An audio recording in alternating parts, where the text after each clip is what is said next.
सोचिए, एक विशाल अनंत आसमान, सूरज घास के समुंदर पर चमक रहा है, हवा में लहरा रहा है। यह मंगोलियाई स्टेपी है, कठोर सुंदरता की भूमि। यहाँ हवा में एक नाम की फुसफुसाहट गूंजती है, चंगेज खान। यहाँ की मिट्टी भी उनके घोड़ों के दौड़ने की गड़गड़ाहट को याद करती है। उनका साम्राज्य, जो दुनिया ने अब तक का सबसे बड़ा देखा था, यहीं पैदा हुआ था। प्रशांत महासागर से लेकर पूर्वी यूरोप तक उनका नाम भय और विस्मय के मिश्रण से गूंजता था। मंगोल स्टेपी के बच्चे कानाबदोश थे, योद्धा थे, उत्तरजीवी थे। वे एक ऐसी दुनिया में रहते थे जहां वफादारी सबसे महत्वपूर्ण थी और ताकत ही एकमात्र कानून था। उनका जीवन उनके घोड़ों के साथ जुड़ा हुआ था, जो युद्ध और शांति में उनके साथी थे। वे निष्णात धनुर्धर और घुड़सवार थे। उनका जीवन गति और कौशल का संगीत था। चंगेज खान, जो तेमुजिन के नाम से पैदा हुए थे, इसी दुनिया से उभरे थे। उन्होंने मंगोल कबीलों को एकजुट किया, उन्हें एक अजेय शक्ति में बदल दिया।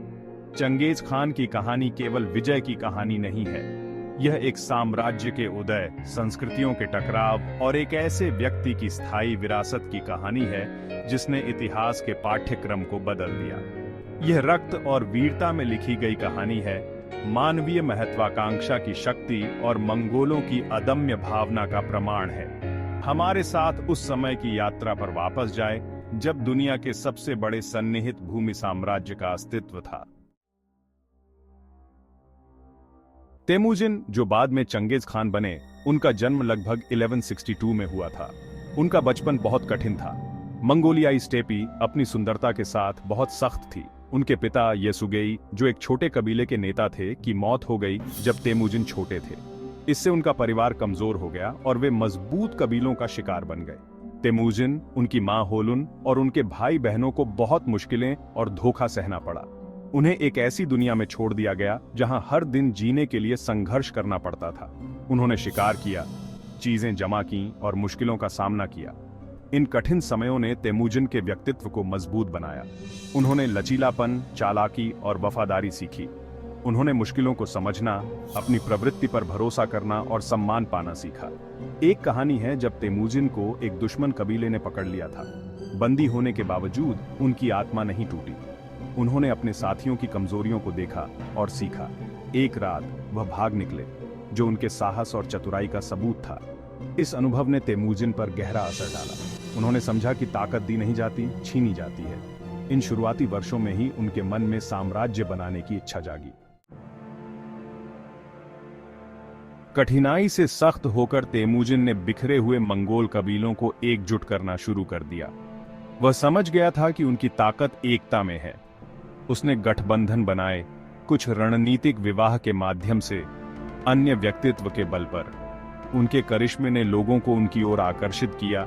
एकजुट मंगोलिया के उनके दृष्टिकोण ने कानाबदोश जनजातियों के साथ प्रतिध्वनित किया। उनका उदय बिना लड़ाई के नहीं था। उन्हें विश्वासघात और विश्वासघात का सामना करना पड़ा, यहां तक कि अपने ही रैंकों से भी। उसने प्रतिद्वंद्वी मंगोल नेताओं के खिलाफ लड़ाई लड़ी, उन्हें एक एक करके हराया। प्रत्येक जीत ने उसकी स्थिति को मजबूत किया। एक शानदार रणनीतिकार और एक निडर योद्धा के रूप में उसकी प्रतिष्ठा प्रत्येक गुजरती लड़ाई के साथ बढ़ती गई। 1206 में कुरुलताई के रूप में जानी जाने वाली सभा में तेमुजिन को मंगोलों के नेता के रूप में चुना गया था। उन्हें चंगेज खान की उपाधि दी गई, जिसका अर्थ है समुद्री शासक या सार्वभौमिक शासक, जो उनकी महत्वाकांक्षा की विशालता का प्रमाण है। इसने इतिहास में एक महत्वपूर्ण मोड़ दिया। मंगोल जनजातियां, जो कभी खंडित थीं और लगातार युद्धरत थीं, अब एक ही बैनर तले, एक ही नेता के नेतृत्व में एकजुट हो गई। दुनिया अब पहले जैसी नहीं रहेगी। चंगेज खान का उदय अचानक होने वाली घटना नहीं थी। ये वर्षों के संघर्ष, रणनीतिक गठबंधनों और निर्णायक जीत की परिणति थी। ये एक ऐसे व्यक्ति की जीत थी जिसने प्रतिकूलता से टूटने से इनकार कर दिया। एक ऐसे व्यक्ति जिसने अपने लोगों की भावना का इस्तेमाल किया और इसे दुनिया पर हावी कर दिया।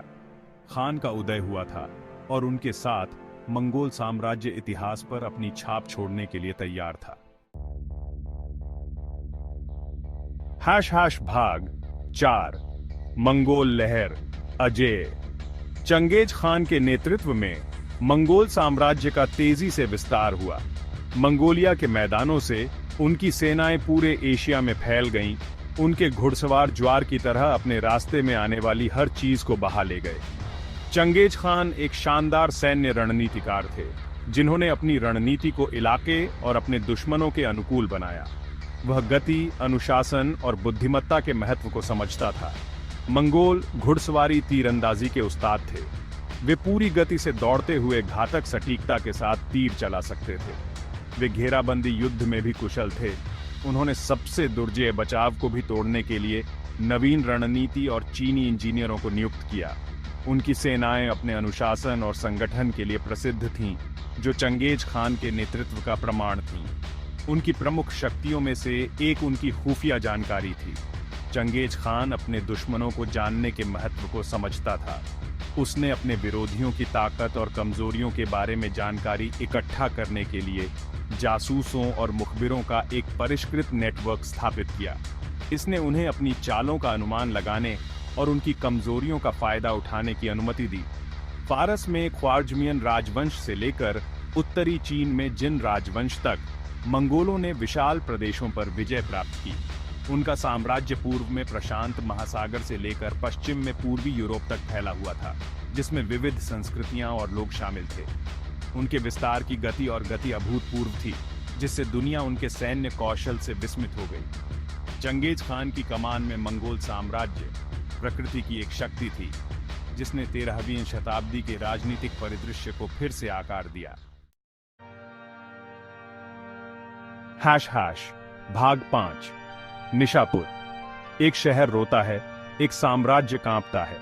1221 में निशापुर की घेराबंदी मंगोल की सैन्य शक्ति की भयावह याद दिलाती है।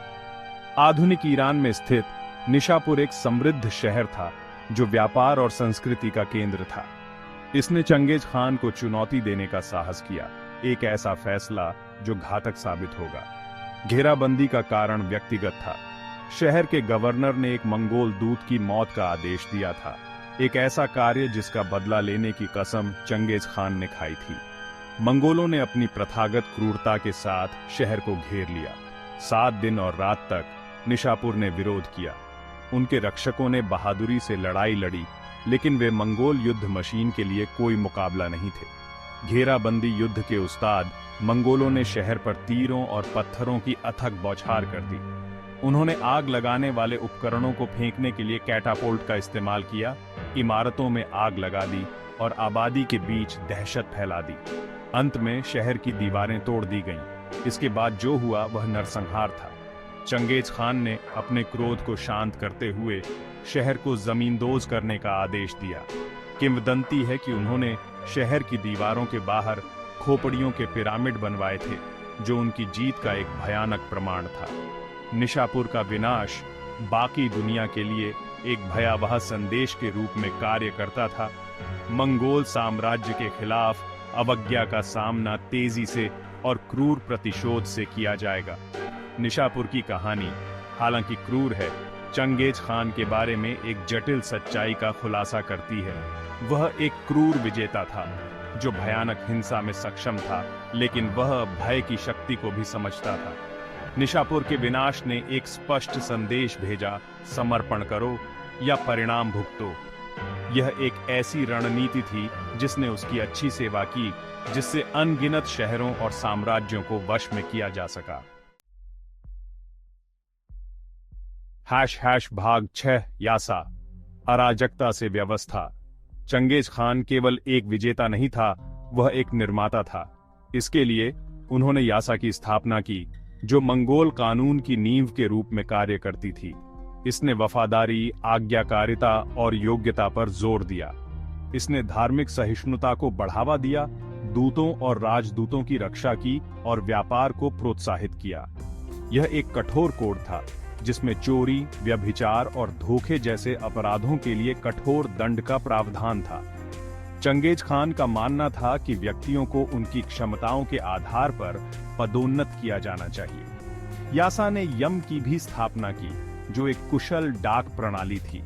इसने व्यापार, सेना की आवाजाही और सूचना के प्रसार को सुगम बनाया।